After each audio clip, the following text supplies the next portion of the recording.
మూడోసారిగా రాబోయే ఎన్నికల్లో మోడీ గారి నాయకత్వంలోనే మేము ఎన్నికలలో పోదలుచుకున్నామని చెప్పి డిక్లేర్ చేసుకొని 2013లో ప్రచారం మొదలు పెడితే 2014లో మోడీ గారి నాయకత్వంలో ఎన్డీఏ విజయ పరంపర మోగించింది. అందులో మొట్టమొదటిసారిగా భారతీయ జనతా పార్టీ దేశంలో పార్టీ పుట్టినప్పటి నుంచి కూడా 276 సీట్లు గెలుచుకున్నది. అంటే అబ్సల్యూట్ మెజారిటీ భారతీయ జనతా పార్టీకి వచ్చింది. మోడీ గారు తన కర్తవ్యం ఏందో, తన బాధ్యత ఏందో నిర్వర్తించుకొని ఎక్కడ కూడా గతంలో లాగా 2G scam, coal scam, Bofors scam, ఏ స్కాములకు ఆస్కారం లేకుండా కమిట్మెంట్తో, అకుంఠిత దీక్షతో దేశాన్ని ప్రపంచ చిత్రపటం మీద గొప్పగా ఆవిష్కరించే అక్కరుంది. ఇవాళ మనం తాత్సారం చేసే సందర్భం కాదని చెప్పి నిర్ణయించుకొని 5 సంవత్సరాల కాలం పాటు ఎన్నడూ ఒక ప్రెస్ మీట్ రాకుండా కార్యాచరణనే ఎజెండాగా 5 ఏళ్ళు గడిపిండ్రు.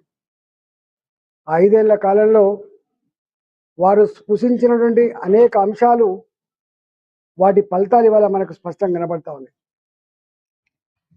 నేను ఆనాడు ఈ రాష్ట్రంలో ఆర్థిక మంత్రిగా ఉన్నా.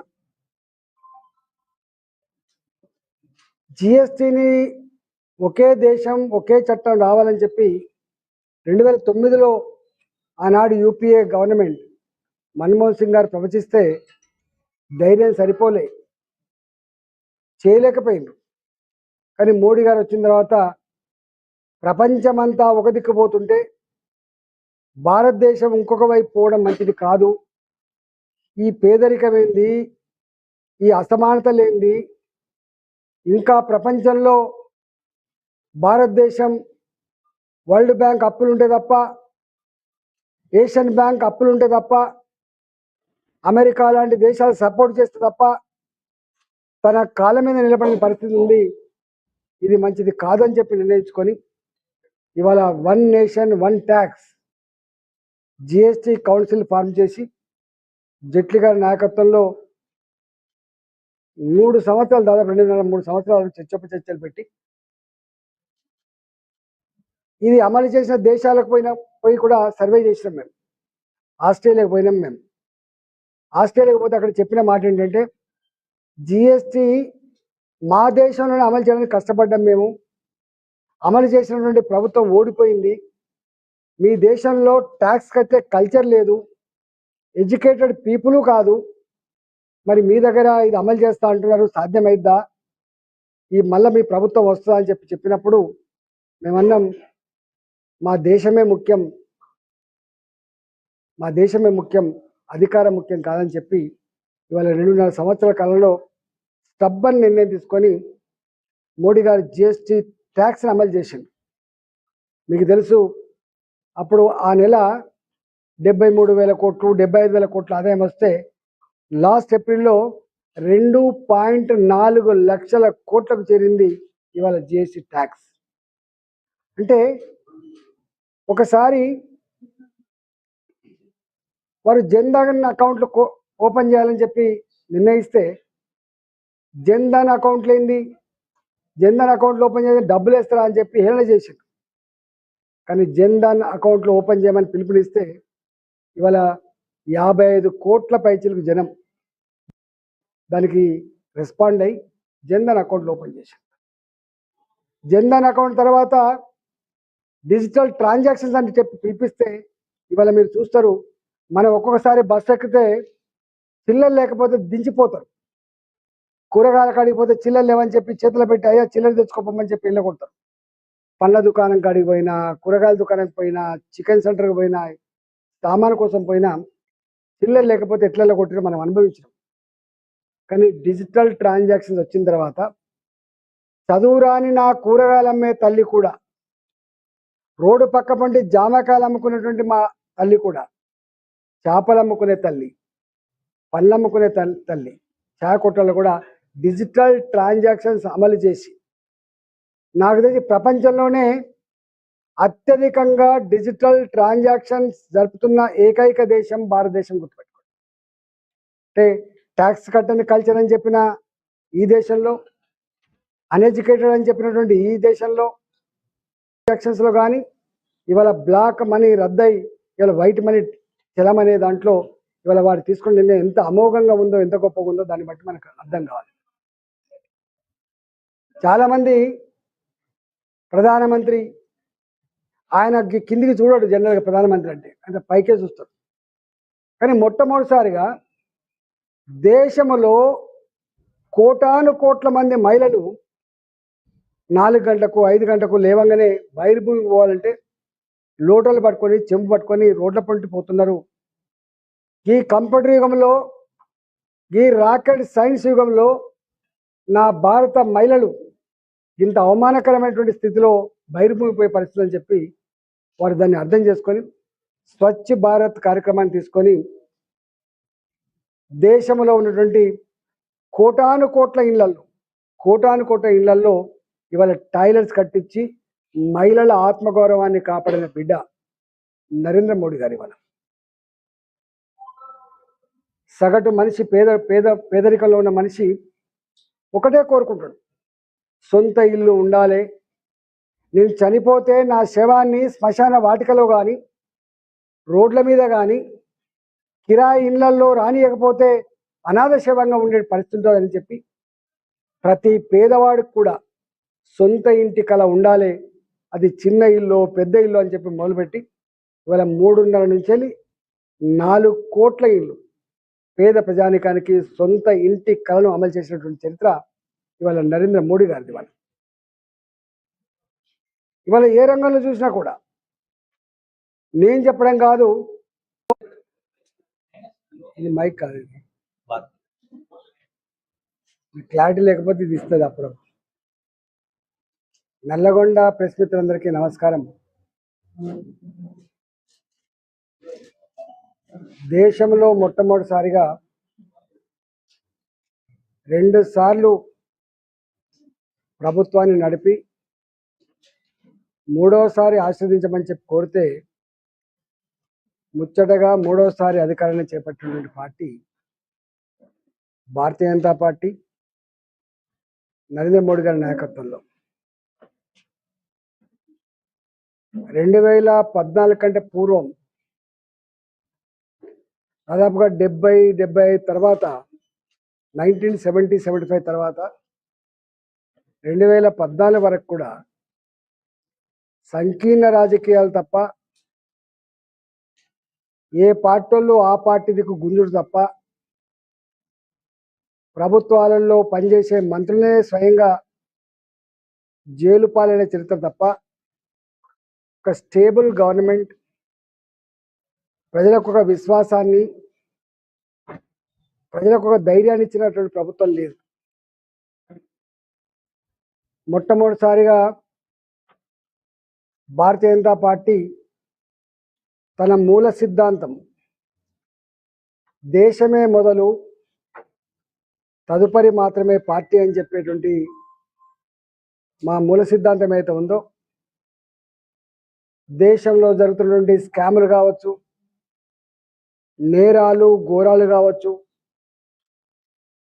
అప్పుల ఊబిలో కూరుకుపోయి నిరుద్యోగ సమస్య విలేతాండం చేస్తున్నటువంటి సందర్భంలో దీని నుంచి దేశాన్ని కాపాడాలని చెప్పి భారతీయ జనతా పార్టీ ఒక నిర్ణయానికి వచ్చి, గుజరాత్లో ఎన్నడూ ఓటమి ఎరగకుండా 2 సార్లు ముఖ్యమంత్రిగా కొనసాగి 3వసారి కూడా మోడీ గారే మళ్ళీ ముఖ్యమంత్రి గుజరాత్లో అయిన తర్వాత గుజరాత్ మోడల్, గుజరాత్ తరహా అభివృద్ధి దేశానికి రావాల్సి ఎక్కడుందని చెప్పి భారతీయ జనతా పార్టీ మొట్టమొదటిసారిగా రాబోయే ఎన్నికల్లో మోడీ గారి నాయకత్వంలోనే మేము ఎన్నికలలో పోదలుచుకున్నామని చెప్పి డిక్లేర్ చేసుకొని 2013లో ప్రచారం మొదలు పెడితే 2014లో మోడీ గారి నాయకత్వంలో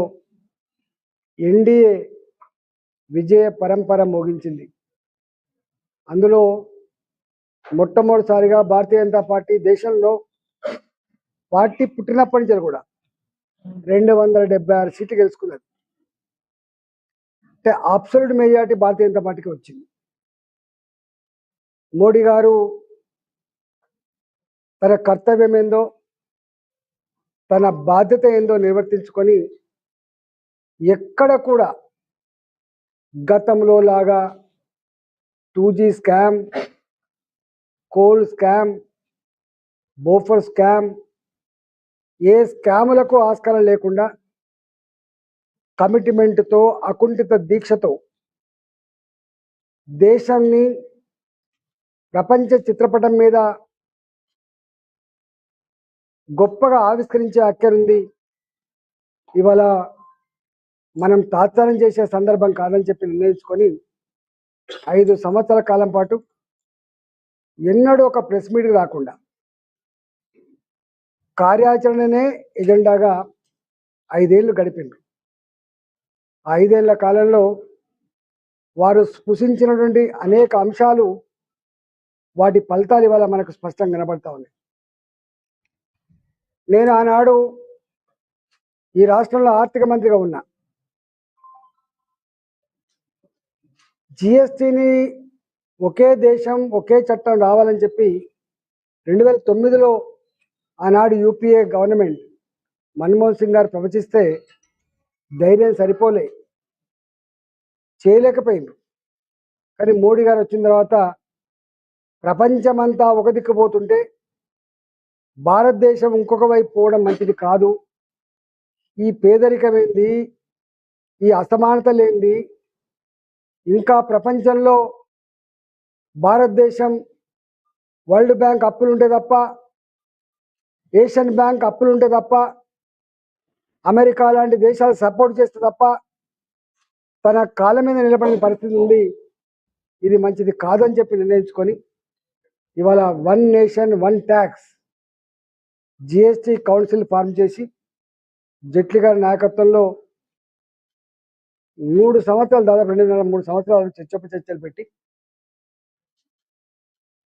ఇది అమలు చేసిన దేశాలకు పోయి కూడా సర్వే చేసినాం. మేము ఆస్ట్రేలియాకి పోయినాం. మేము ఆస్ట్రేలియాకి పోతే అక్కడ చెప్పిన మాట ఏంటంటే, జిఎస్టి మా దేశంలోనే అమలు చేయడానికి కష్టపడ్డాం, మేము అమలు చేసినటువంటి ప్రభుత్వం ఓడిపోయింది, మీ దేశంలో ట్యాక్స్ కట్టే కల్చర్ లేదు, ఎడ్యుకేటెడ్ పీపుల్ కాదు, మరి మీ దగ్గర ఇది అమలు చేస్తా అంటున్నారు, సాధ్యమైద్దా, ఈ మళ్ళీ మీ ప్రభుత్వం వస్తుందా అని చెప్పినప్పుడు మేమన్నాం, మా దేశమే ముఖ్యం, మా దేశమే ముఖ్యం, అధికారం ముఖ్యం కాదని చెప్పి ఇవాళ 2.5 సంవత్సరాల కాలంలో స్టబ్బన్ నిర్ణయం తీసుకొని మోడీ గారు జిఎస్టి ట్యాక్స్ని అమలు చేసింది. మీకు తెలుసు, అప్పుడు ఆ నెల 73,000 కోట్లు 75,000 కోట్ల ఆదాయం వస్తే లాస్ట్ ఏప్రిల్లో 2.4 లక్షల కోట్లకు చేరింది ఇవాళ జిఎస్టి ట్యాక్స్. అంటే ఒకసారి వారు జన్ధన్ అకౌంట్లు ఓపెన్ చేయాలని చెప్పి నిర్ణయిస్తే జన్ధన్ అకౌంట్లు ఏంది, జన్ధన్ అకౌంట్లు ఓపెన్ చేసి డబ్బులు వేస్తారా అని చెప్పి హేళన చేసింది. కానీ జన్ధన్ అకౌంట్లు ఓపెన్ చేయమని పిలుపునిస్తే ఇవాళ 55 కోట్ల పైచీలకు జనం దానికి రెస్పాండ్ అయ్యి జన్ధన్ అకౌంట్లు ఓపెన్ చేశారు. జన్ధన్ అకౌంట్ తర్వాత డిజిటల్ ట్రాన్సాక్షన్స్ అని చెప్పి పిలిపిస్తే ఇవాళ మీరు చూస్తారు, మనం ఒక్కొక్కసారి బస్సు ఎక్కితే చిల్లర లేకపోతే దించిపోతారు, కూరగాయల కాడికి పోతే చిల్లర లేవని చెప్పి చేతులు పెట్టి అయ్యా చిల్లర తెచ్చుకోమని చెప్పి వెళ్ళగొడతారు. పండ్ల దుకాణం కాడికి పోయినా, కూరగాయల దుకాణానికి పోయినా, చికెన్ సెంటర్కి పోయినా, సామాన్ కోసం పోయినా చిల్లర లేకపోతే ఎట్లా కొట్టినా మనం అనుభవించాం. కానీ డిజిటల్ ట్రాన్సాక్షన్స్ వచ్చిన తర్వాత చదువురాని నా కూరగాయలు అమ్మే తల్లి కూడా, రోడ్డు పక్క పండి జామకాయలు అమ్ముకునేటువంటి మా తల్లి కూడా, చేపలు అమ్ముకునే తల్లి, పళ్ళు అమ్ముకునే తల్లి, చాయ కొట్టలు కూడా డిజిటల్ ట్రాన్సాక్షన్స్ అమలు చేసి నాకు తెలిసి ప్రపంచంలోనే అత్యధికంగా డిజిటల్ ట్రాన్సాక్షన్స్ జరుపుతున్న ఏకైక దేశం భారతదేశం. గుర్తుపెట్టుకోండి. అంటే ట్యాక్స్ కట్టని కల్చర్ అని చెప్పిన ఈ దేశంలో, అన్ఎడ్యుకేటెడ్ అని చెప్పినటువంటి ఈ దేశంలో ట్రాన్సాక్షన్స్లో కానీ ఇవాళ బ్లాక్ మనీ రద్దయి ఇవాళ వైట్ మనీ చలమనే దాంట్లో ఇవాళ వారు తీసుకున్న నిర్ణయం ఎంత అమోఘంగా ఉందో, ఎంత గొప్పగా ఉందో దాన్ని బట్టి మనకు అర్థం కావాలి. చాలామంది ప్రధానమంత్రి ఆయన కిందికి చూడడు. జనరల్గా ప్రధానమంత్రి అంటే పైకే చూస్తాడు. కానీ మొట్టమొదటిసారిగా దేశంలో కోటాను కోట్ల మంది మహిళలు 4 గంటలకు 5 గంటలకు లేవంగానే బహిర్భూమికి పోవాలంటే లోటలు పట్టుకొని చెంపు పట్టుకొని రోడ్ల పంటి పోతున్నారు. ఈ కంప్యూటర్ యుగంలో, ఈ రాకెట్ సైన్స్ యుగంలో నా భారత మహిళలు ఇంత అవమానకరమైనటువంటి స్థితిలో బహిర్భూమికి పోయే పరిస్థితి అని చెప్పి వారు దాన్ని అర్థం చేసుకొని స్వచ్ఛ భారత్ కార్యక్రమాన్ని తీసుకొని దేశంలో ఉన్నటువంటి కోటాను కోట్ల ఇళ్లల్లో ఇవాళ టాయిలెట్స్ కట్టించి మహిళల ఆత్మగౌరవాన్ని కాపాడిన బిడ్డ నరేంద్ర మోడీ గారి. ఇవాళ సగటు మనిషి పేదరికంలో ఉన్న మనిషి ఒకటే కోరుకుంటాడు, సొంత ఇల్లు ఉండాలి. నేను చనిపోతే నా శవాన్ని శ్మశాన వాటికలో కానీ, రోడ్ల మీద కానీ, కిరాయి ఇళ్లల్లో రానియకపోతే అనాథ శవంగా ఉండే పరిస్థితి ఉంటుందని చెప్పి ప్రతి పేదవాడికి కూడా సొంత ఇంటి కళ ఉండాలి. అది చిన్న ఇల్లు, పెద్ద ఇల్లు అని చెప్పి మొదలుపెట్టి ఇవాళ 3.5 నుంచి 4 కోట్ల ఇల్లు పేద ప్రజానికానికి సొంత ఇంటి కళను అమలు చేసినటువంటి చరిత్ర ఇవాళ నరేంద్ర మోడీ గారిది. ఇవాళ ఏ రంగంలో చూసినా కూడా నేను చెప్పడం కాదు, గతంలో ఈ రాష్ట్రాన్ని పాలించిన మాజీ ముఖ్యమంత్రి గారు ఏం ముఖం పెట్టుకొని తెలంగాణకు వస్తామని చెప్పి మోడీ గారి మీద పోస్టర్లు వేసిన ముఖ్యమంత్రి గారు, పోస్టర్లు వేసిన ప్రభుత్వం స్వయంగా అసెంబ్లీలో అని చెప్పిన మాట ఏంటంటే 2014 వరకు, స్వతంత్రం వచ్చినప్పటి నుంచి 2014 వరకు ఈ రాష్ట్రంలో 2500 కిలోమీటర్ల నేషనల్ హైవేస్ ఉంటే 5 ఏళ్ల కాలంలో ఫస్ట్ 5 ఇయర్స్లోనే 2500 కిలోమీటర్ల జాగలో 2800 కిలోమీటర్ల అదనంగా మన నేషనల్ హైవేస్ నిర్మించి ఇవాళ 70 ఏళ్లలో కాని అభివృద్ధిని ఈ 11 ఏళ్లలో చేసినటువంటి చరిత్ర నరేంద్ర మోడీ గారిది. మీకు కూడా తెలుసు, ఇక్కడ నల్లగొండ జిల్లాలో కూడా నాకు తెలిసి 2, 3 నేషనల్ హైవేస్ పోతున్న విషయం మీకు తెలుసు. ఒకప్పుడు మన పరిస్థితి ఎట్లా ఉండే రోడ్ల విషయంలో. గ్రామీణ ప్రాంతాలకు PMGSY కింద రోడ్లు ఇచ్చేటువంటి ఆనవాయితీ వాజ్పేయి గారు స్టార్ట్ చేశారు. మరిన్ని లేటెస్ట్ అప్డేట్స్ కోసం సబ్స్క్రైబ్ చేయండి. ఈ రాష్ట్రంలో